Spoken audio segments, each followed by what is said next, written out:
오늘 하나님 말씀은 요한일서 4장 7절에서 11절까지 말씀입니다. 제 성경은 391페이지입니다. 요한일서 4장 7절에서 11절까지 말씀입니다. 같이 읽겠습니다. 사랑하는 자들아, 우리가 서로 사랑하자. 사랑은 하나님께 속한 것이니 사랑하는 자마다 하나님으로부터 나서 하나님을 알고 사랑하지 아니하는 자는 하나님을 알지 못하나니 이는 하나님은 사랑이심이라. 하나님의 사랑이 우리에게 이렇게 나타난 바 되었으니 하나님이 자기의 독생자를 세상에 보내심은 그로 말미암아 우리를 살리려 하심이라. 사랑은 여기 있으니 우리가 하나님을 사랑한 것이 아니요 하나님이 우리를 사랑하사 우리 죄를 속하기 위하여 화목 제물로 그 아들을 보내셨습니다. 사랑하는 자들아, 하나님이 이같이 우리를 사랑하셨은즉 우리도 서로 사랑하는 것이 마땅하도다. 아멘. 아버지 은혜 감사합니다. 한 주일을 시작하는 첫 새벽, 또 특별 새벽기도 마지막 한 주일을 맞이하며 첫날 또 이렇게 하나님께 주시는 귀한 말씀을 듣습니다. 성령께서 우리 각자에게 말씀해 주시어 하나님의 그 귀한 사랑을 더욱더 깨달을 수 있는 복된 시간 될 수 있도록 축복해 주시옵소서. 오늘도 이 시간에 주의 성령께서 우리 각자에게 말씀해 주실 줄 믿사오며 예수님 이름으로 기도하옵나이다. 아멘. 철학에서 사랑을 이야기할 때 보통 세 가지로 그렇게 이야기하죠. 에로스 사랑, 그리고 필리아, 그리고 이제 아가페 사랑, 그렇게 이야기합니다. 에로스 사랑은 남녀 간에 보통 사랑을 이야기하는 것이고, 필리아 사랑은 친구 간에 서로 주는 만큼 받는 그러한 사랑, 그리고 아가페, 무한대의 그러한 사랑, 그리 아니할지라도에 대한 그러한 사랑. 보통 우리가 사랑이라면 누군가에 대해서 좋은 감정을 느끼는 것이 사랑이라 그렇게 이야기하죠. 그런데 특별히 이성간에 좋은 감정을 가지게 되고 사랑하게 되면 소유하려고 그러는 것이죠. 내 사람이 되어야 된다, 그러한 욕망이 생기기 때문에 좀 특별한 것이죠. 그러다가 만약에 다른 사람에 대해서 관심을 가지게 된다 이럴 때는 질투하게 되죠. 질투하는 사람. 그런데 이런 것들 모두 다는 진정한 어떤 사랑이라 할 수 없죠. 왜냐하면 성경에서 말씀하시는 사랑의 원천은 오직 하나님이십니다. 인간이 가지고 있는 이러한 모든 감정들에 대한 사랑은 하나님의 사랑에 대해서 왜곡된 사랑이라 이렇게 이야기할 수가 있을 것입니다. 오늘 7절에서 8절 다시 보면 사랑하는 자들아, 우리가 서로 사랑하자. 사랑은 하나님께 속한 것이니 사랑하는 자마다 하나님으로부터 나서 하나님을 알고 사랑하지 아니하는 자는 하나님을 알지 못하나니 이는 하나님은 사랑이시라. 그러니까 하나님을 한마디로 정의한다면 사랑이시라. 하나님이 사랑하시기 때문에 우리를 건져주신 것이죠. 하나님께 우리를 사랑하시지 않으시면 우리를 이렇게 용서하시고 건져줄 이유가 없는 것이죠. 그러니까 성경에서 오직 하나님만이 유일한 사랑의 원천이다. 모든 사랑은 하나님께 나온다. 여기에 깊은 뜻이 있습니다. 성경이 말하고 있는 그 사랑이라는 것은 현재의 모습을 보는 것이 아닌 것이죠. 그 사랑에 하나님께 이렇게 사랑하시는 것은 근본적인 모습을 보시기 때문에 사랑하는 것이에요. 뿐만 아니라 사람이 추하게 변화됐다 한다 하더라도 자기를 희생하면서까지 옛사람으로 다시 한번 회복시키려고 하는 그러한 사랑. 예를 들어서 아름다운 여인이 잘못된 길로 빠져서 타락해서 타락의 길로 가버리고 술집에 빠져버렸습니다. 술집에 가서 아름다운 여인이 있으면 거기 가는 남자들은 그 여자를 볼 때에 현재 그 모습만 보는 것이죠. 그 사람 보는 것이죠.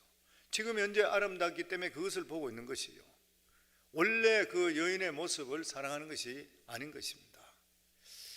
그리고 또한 그 사람이 원래 사람으로 회복되기 위해서 그 사람은 아무것도 하지 않는 것이에요. 그렇지만 가족이 된다 것이에요. 부모가 되고 그러면은 지금 아무리 타락했다 하더라도 원래 그 모습을 살아가는 거예요. 원래 그렇지 않았는데, 그리고 그 원래 그 모습으로 회복시키기를 원해서 할 수 있는 만큼 해 주는 것이요. 하나님께서는 지금 우리의 모습을 사랑하는 것이 아니라 우리가 타락하기 이전의 모습을 보시고 사랑하시네요. 하나님께서는 우리의 회복된 모습을 보시고 또한 사랑하시는 것이요. 그래서 우리 인간을 진정으로 사랑할 수 있는 분은 오직 하나님밖에 없는 것입니다. 왜냐하면 하나님께서는 우리를 만드신 분이기 때문에, 다시 이야기하면 하나님께서 우리를 낳으셨기 때문에, 그렇기 때문에 부모님, 그러니까 우리 하나님 아버지, 우리를 낳으셨기 때문에 그런 것이에요. 하나님께서 우리 인간을 만드셨을 때에 창세기에 보면 심히 좋았더라, 심히 보기 좋았더라, 그렇게 말씀했습니다. 그때 우리 인간이 처음에 만들어졌을 때는 천사보다 훨씬 더 아름다웠습니다. 이것이 바로 인간의 원래의 본래 모습이었습니다. 그런데 인간이 타락한 후에 아무리 외모가 멋지고 그리고 명예를 가지고 있다 한다 하더라도 처음에 우리 모습에 비하게 되면 너무나 비참한 모습인 것이에요. 그래서 하나님께서는 이 변질된 모습에 대해서 너무나 가슴 아파했습니다. 그래서 하나님께서 하나님의 아들 예수 그리스도를 이 세상에 보내주시어서 죄에 대해서 해결해 주시며 우리를 원래 아름다운 모습으로 회복시켜 주시기를 원했는 것이에요. 이것이 하나님께서 우리에게 주시는 진정한 사랑입니다. 우리 인간은 원래 존귀한 존재로 지음을 받았습니다. 인간은 존귀하지 않는 사람은 하나도 없습니다. 그래서 한 영혼이 천하보다 더 귀하다고 하는 것이에요. 그런데 인간은 죄가 들어오고 나서부터 자기 하나님의 형상을 잊어버리는 거죠. 완전 잃어버렸습니다. 왜 살며 어디로 가는지 모르고 살아가게 되는 것이요. 방황하며 사는 것이죠.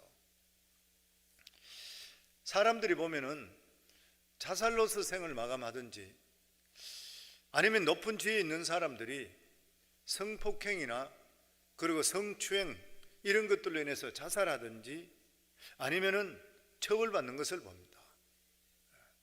그 사람들이 왜 그렇게 했는 것인가요? 이 자신이 얼마나 존귀롭다는 것을 모르기 때문에 그래요. 저는 그런 뉴스를 볼 때마다 굉장히 가슴이 아픈 것이, 저 사람이 정말 하나님을 확실히 알았더라면 저렇게 될 수 있을까? 참 안타깝다. 참 그 괜찮은 사람 같은데도, 근데 결과적으로 자기 자신의 가치가 누군지 모르기 때문에 세상과 똑같이 있으니까 똑같은 일이 벌어져 버리는 것이에요. 너무 안타까운 것이에요. 자신도 무너지고 상대편에도 상처를 많이 주는 것입니다. 하나님은 우리 한 사람 한 사람이 얼마나 소중한 사람인지 우리를 대신해서 아들을 주셨습니다. 이 아들을 화목제물로 주심을 통해 우리 죄를 다 용서해 주시고 그리고 나서 하나님과 우리 관계를 화해시켰습니다. 우리 7절에서 8절 읽은 거 다시 한번 같이 읽습니다. 사랑하는 자들아, 우리가 서로 사랑하자.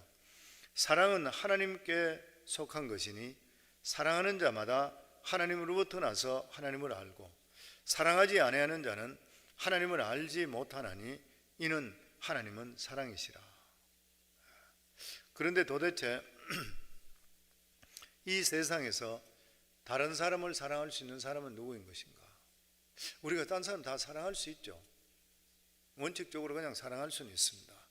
그러나 우리는 인간은 이기적인 존재이기 때문에 사랑 자체도 역시 이기적인 사랑인 것이에요. 그 사람이 필요해서 사랑하고 그 사람이 잘해주니까 내가 사랑하는 것, 이건 진정한 사랑이 될 수가 없는 것이죠. 짐승들도 새끼들을 사랑으로 감싸고 먹이가 필요할 때 먹이를 갖다 주는 것입니다. 이것은 본능적인 사랑인 것이지 짐승이 사랑이 많아서 해주는 것은 아닌 것이요. 마찬가지로 이기적인 사랑은 본능적인 사랑입니다. 그런데 우리가 이타적인 사랑, 남을 사랑하기 위해서는 상대편의 가치를 알아야 돼요.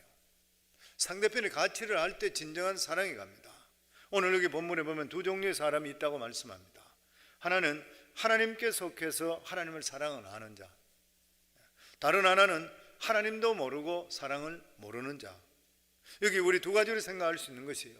하나는 사람의 가치이고 하나는 사람의 이익입니다. 예를 들어 두 사람이 있는데 한 사람은 사랑을 알고 다른 사람은 사랑을 모른다 하면 누가 손해보겠습니까? 사랑을 아는 자가 손해보게 되어 있습니다. 왜냐하면 다른 사람은 희생 자체를 하지 않으려고 그러니까. 사랑이라는 것은 단말로 이야기하게 되면, 사랑을 안다는 건 다른 말로 이야기하면 희생인 것이죠. 사랑하는 만큼 희생하게 되어 있습니다. 사랑하지 않는 만큼 이기적이 되는 것이고, 하나님께 사랑했기 때문에 하나님께서 자기의 모든 걸 다 내놨는 거예요. 그게 바로 자기 아들 예수 그리스도잖아요. 모든 것을 희생하신 것이에요. 사람의 가치를 알면 알수록 희생하게 되어 있는 것이죠, 보면. 근데 사람들은 손해보지 않으려고 그래요. 손해보지 않으려면 사랑하지 않고 이기적으로 살 수밖에 없는 것입니다. 그런데 내 자신도 실제적으로 가치 있는 삶을 살려고 그러면은 손해보는 삶을 살아야 돼요. 하나님께서는 완전히 손해보는 일을 하셨습니다. 그것이 뭐냐면 우리를 사랑하신 것이죠.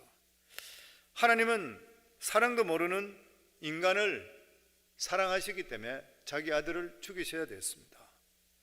인간은 하나님의 사랑을 몰랐기 때문에 독생자를 죽였습니다. 그래서 우리가 예수 그리스도를 만났다 하는 것은 하나님의 사랑을 만났다는 것이에요. 우리가 예수 그리스도를 만났다, 내가 하나님을 만났다 하면 내 자신의 죄를 돌아보고 내 자신의 죄를 돌아보면서 대성통곡하고 감사하고 부르짖는 그 이유가 뭐냐면 하나님께서 나를 이렇게 사랑해 주셨구나.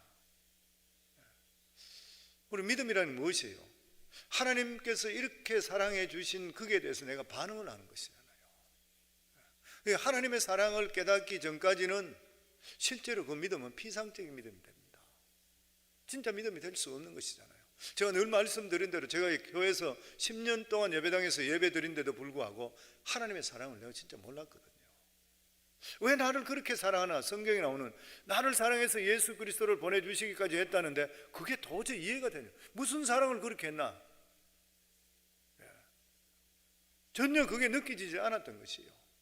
그런데 예수 그리스도의 십자가 사랑을 하나님께서 나에게 정말 환상 속에 음성 속에 말씀을 주실 때에 그때 사랑을 깨닫는, 그러고는 인생이 뒤집어져요. 완전히 바뀌는 것이죠. 우리 인생이 바뀌는 것은 하나님의 진짜 사랑을 내가 깨닫게 될 때 내가 완전히 반응하고 완전히 바뀌는 것입니다.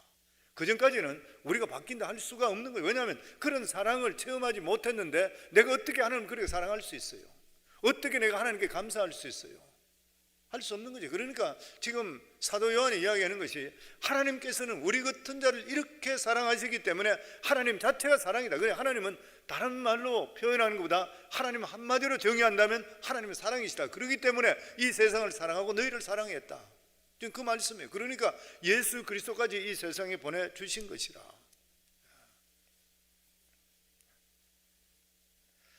우리가 다른 사람을 사랑하게 되면 손해보지 않고 사랑할 수가 없습니다. 그런데 손해본다고 사랑하게 되면은 그 사람이 가치가, 그러니까 그 사람의 변화의 역사가 많은 거예요. 여기서 하나님에로부터 난 자란 말은 거듭난 자를 이야기합니다. 예수님을 믿음으로 하나님의 백성이 된 그러한 사람들은 인간의 가치를 아는 자라 이렇게 생각하시면 돼요. 자기 가치도 알고 그리고 다른 사람의 가치도 아는 것이에요. 우리 인간은 하나님의 형상으로 지음을 받았습니다. 그래서 아무리 악하고 못생긴 사람이라 하더라도 그 안에는 너무나도 존귀한 하나님의 형상이 있는 것이에요. 그러나 사람들은 자기가 누구인지 뿌리를 모르기 때문에 눈에 보이는 탐욕대로 살아가고 있습니다. 그래서 우리가 보면은 타락한 사람들, 정말 구제불능인 사람들, 이런 사람 보면 쓰레기 같다 그러잖아요. 저 쓰레기 같은 인간이라, 저런 사람은 세상에 살 가치가 없다, 이렇게 생각할 때가 있는 것이에요. 그런데도 성도님들, 그런 사람이라 하더라도 하나님의 은혜가 임하면 사람이 완전히 바뀌잖아요. 정말 바뀌잖아요. 깡패가 목회자가 되고 정말 성인이 되고 완전히 바뀌는 것이잖아요. 그 하나님의 은혜가 임하게 될 때에 짐승 같은 자가 천사로 바뀌는 거예요. 완전히 바뀌는 것입니다. 그러니까 우리 인간은 얼마든지 투자할 가치가 있는 것이에요. 하나님 이것을 아시는 것이에요. 그래서 우리가 예수 믿고 구원받은 자들은 사람을 볼 때 안목을 다시 바꾸셔야 됩니다. 저 사람을 통해 내가 얼마나 덕을 볼까? 이기적인 그런 생각을 하는 것이 아니라 저 사람을 예수 그리스도가 들어가게 되면 저 사람이 어떻게 변화될 수 있을까? 얼마나 가치 있는 삶을 살까? 이걸 볼 수가 있어야 되는 거예요. 그러니까 선교사들이 선교하게 되는 것이고 헌신하게 되는 것이고 목회자로 헌신하고 이렇게 하는 것이에요. 단 한 사람의 영혼이라도 건져서 하나님 백성으로 만들게 되면 천하보다 더 큰 것을 얻게 되는 것이에요. 제 이야기에 죄송합니다만 어제도 저희 우리 텍사스에 있는 데이빗 목사 설교하는 것을 이제 그 인터넷으로 이래 들으면서 참 이래 들으며 하나님께 참 감사했는 것이, 그래 이 세상에 무엇보다도 사람의 영혼을 이렇게 세울 수 있고 깨울 수 있는 참 저런 말씀을 전하고 있으니까 딴 것보다도 너무너무 감사하구나. 이 세상의 모든 것들은 다 없어지게 되는데 우리가 영혼은 영원하다 그러는데 영혼을 깨울 수 있는 일을 할 수 있는 게 얼마나 감사한 일인지. 성도님, 이 세상에 가장 소중한 것은 사람의 영혼이지 않습니까? 그래서 우리 성도님들 영혼에 대해서 투자할 수 있기를 바라는 것입니다. 그래서 우리 믿는 사람들에게는 새로운 인식이 정말 필요한 것이에요. 그게 뭐냐면 이 세상에 가장 위대한 것은 성공이 아니라 사랑으로 성공하는 것이라. 사랑해야 된다. 예수님이 가장 존귀한 이유는 사랑을 위해서 자기 자신을 버렸기 때문인 것이에요. 예수님께 우리를 사랑하셔서 그 보배로운 보좌에서 지옥까지 낮아지셨습니다. 지금까지 아무도 그렇게 한 사람이 없는 것이에요. 예수님은 지옥의 고통을 당해야 될 아무 이유가 없는데도 불구하고 우리를 위해서 희생하셨습니다. 그래서 하나님께 예수님은 어떻게 했습니까? 지극히 높여서 모든 천사와 세상의 모든 것이 그 발 아래 무릎을 꿇게 했다 그랬습니다. 우리에게 새로운 기준이 바로 이것인 것이에요. 우리 자신도 형제를 위해서 무엇을 포기했는 것인가? 그리고 무엇을 놓쳤는가? 또 두 번째로 우리 인간의 힘으로는 다른 사람을 제대로 절대로 사랑할 수 없습니다. 왜냐하면 우리 모두 다 이기적인 존재이기 때문인 것이요, 모두 다 자기 중심적으로 사랑할 수밖에 없는 것입니다. 그러나 하나님이 우리에게 은혜를 주시게 될 때에 다른 사람을 위해서, 나를 위해서가 아니라 그 사람을 위해서 사랑할 수 있는 것이에요. 그러니까 우리가 다른 사람을 지속적으로 계속적으로 사랑하기 위해서 우리에게 필요한 것이 계속적인 하나님의 은혜가 공급돼야 돼요. 그래서 우리 삶이 성령 충만하면 사람을 사랑합니다. 그런데 내 마음속에 성령에 고갈되고 영적으로 충만하지 못하게 될 때는 사랑을 잘 못해요. 왜냐하면 하나님은 사랑이시기 때문에 하나님의 영인 성령께서 우리 속에 강력하게 역사하시면 자연적으로 사랑하게 되어 있습니다. 자연적으로 손해보는 마음이 드는 것이고, 근데 내가 은혜가 고갈돼 버리면 사랑 못해요. 그래서 우리는 성령의 인도함이 없이는 절대로 신앙생활 바로 할 수가 없습니다. 성령 있으면 살고 없으면 죽는 것이에요.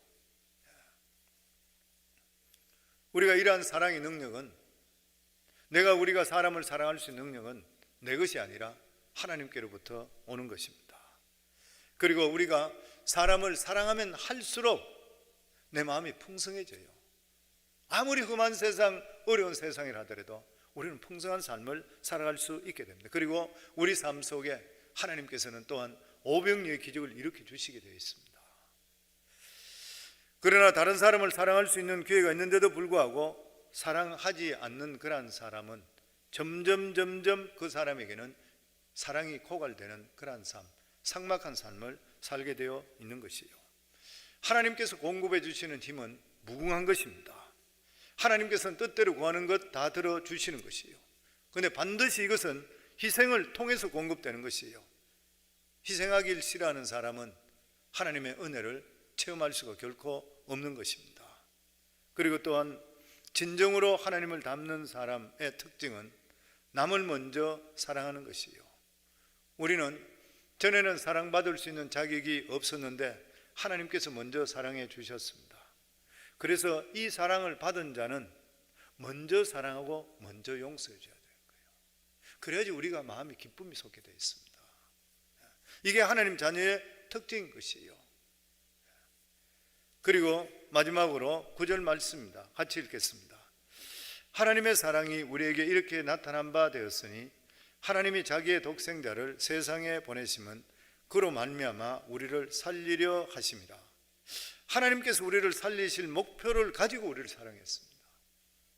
이미 우리 타락에 있는데도 불구하고 하나님의 사랑의 목표는 죽었던 우리가 예수 그리스도를 통해 새로운 생명을 얻어서 살아가는 존재. 그래서 여기 말씀에 보면 하나님이 자기의 독생자를 세상에 보내시면 그로 말미암아 우리를 살리려 하십니다. 죽었던 우리들을 다시 살리려 하십니다. 우리가 다른 사람을 진정으로 사랑하는 것은 그 사람을 내 마음에 드는 사람으로 만드는 것이 아니라 그 사람의 가치를 회복시키기 위해서 도와줘야 되는 거예요. 예수를 믿게 되면 가치관이 다 바뀌어버립니다.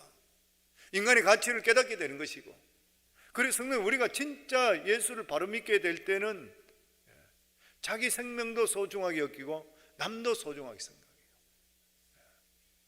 아까도 이야기 드렸지만 신문지상이나 뉴스 같은 데 보면 뭐 대단하고 괜찮은 사람 같은 사람들도 뭐 자살하고 또 성폭행, 성추행 이런 거로 하루아침에 나락으로 떨어져 자살하든지 상대편에 큰 상처를 주는 이런 것들을 이래 보면서 더욱더 느끼는 게 뭐냐면, 자기 자신의 가치를 알았더라면, 상대편의 가치를 알았더라면 이것은 예수를 똑바로 믿지 않고는 결코 알 수가 없는 것이거든요. 알 수가 없는 일이죠.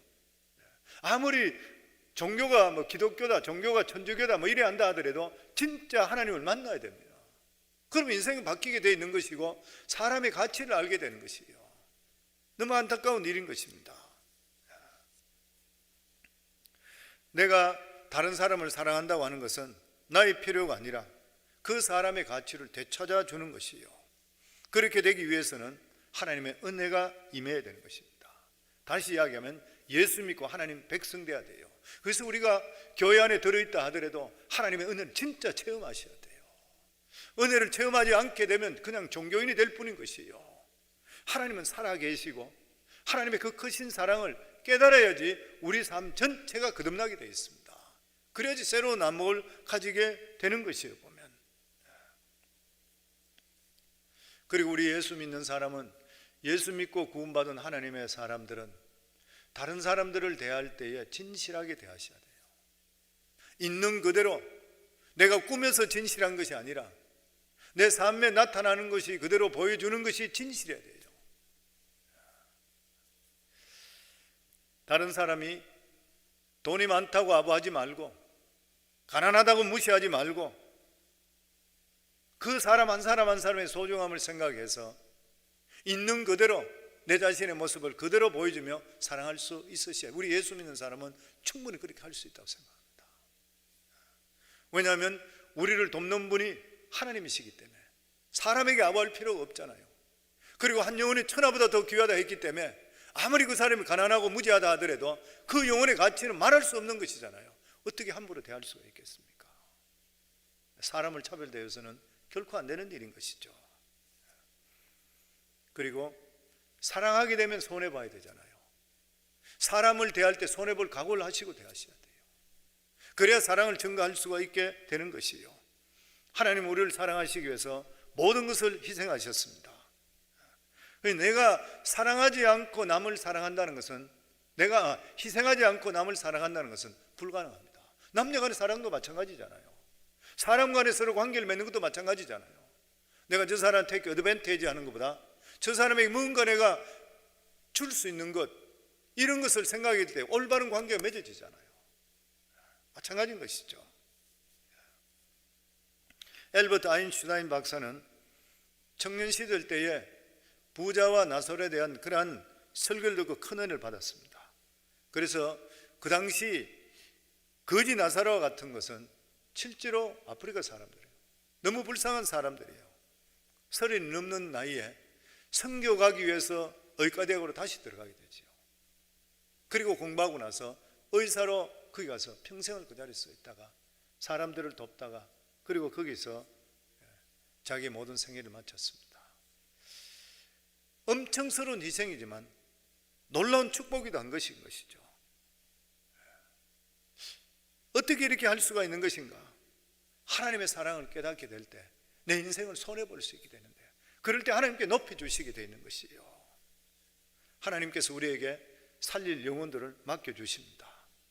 그들의 반응을 보지 마시고 끝까지 도와주시고 끝까지 그들을 주님께로 이끌 수 있는 우리 성도님들이 다 되기를, 그리고 그들을 위해 기도해 줄 수 있기를 바라는 것입니다.